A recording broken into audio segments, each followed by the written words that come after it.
I think that if there was a breathing, almost like him breathing, that there's kind of this very slow kind of tide coming in, going away.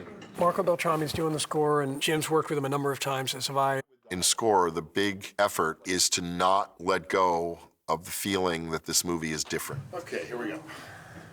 I don't want that big heroic score. I don't want trumpets for the good guys and dark bass for the bad guys. I want us to find a new formula. When I first heard that it's a Wolverine movie, it brought to mind certain expectations. But then, knowing that Jim was on it, I had different expectations because Jim definitely twists things. The foundational language of the film is emotion, and the score will have the challenge of serving that to some degree first, but also in concert with the scale and scope of this character, the scale of this journey, the sense of jeopardy and the sense of risk and intensity of the action sequences.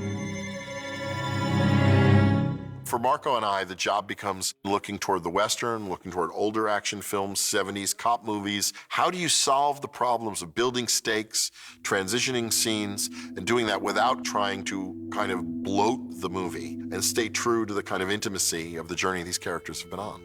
Jim referenced Taxi Driver and a couple Jerry Fielding scores from the 70s. He wanted that gritty, unmanipulated, unrounded sound of a tighter ensemble that didn't necessarily have to be Hollywood or orchestral in nature. When we actually tried putting some period scores to the thing, it looked off. It had to be modern as well. So the idea is to go for that intensity of 70s score, but with more modern scoring techniques. It's not a very melodic score. It's more of a textural thing. We're recording stuff with carbon microphones. It filters out a lot of the warmth and tonal characteristics and gives more of a gritty sound. This is who I've been telling you about. This is Laura. We've been waiting for you. There are some themes in it that might not be melodic themes in the way that you used to. We have Laura's theme, which is also sort of the mystery because we don't really know who she is.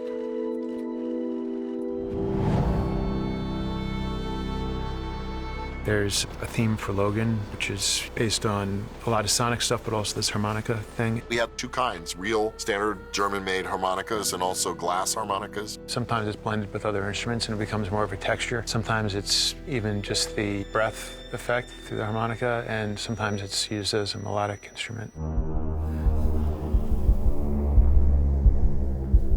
Go get him.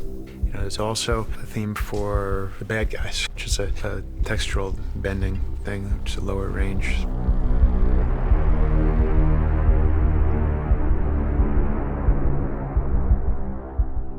That's better. I think we can do even a little bit more bending as we exit.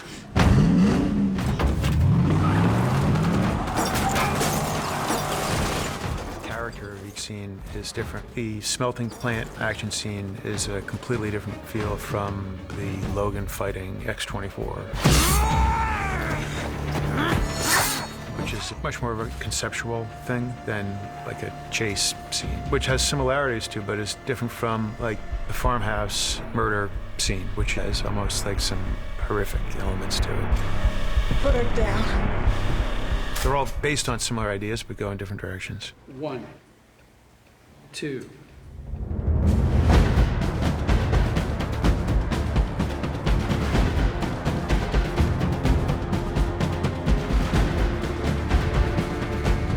The composer has to find a way to bring together all those different ideas, but in this case, I do think you'll find it feels different. It's trying to find that kind of alchemy of the sound that somehow just doesn't feel been there, done that, and also doesn't signal for the audience that you're watching just another one of these movies.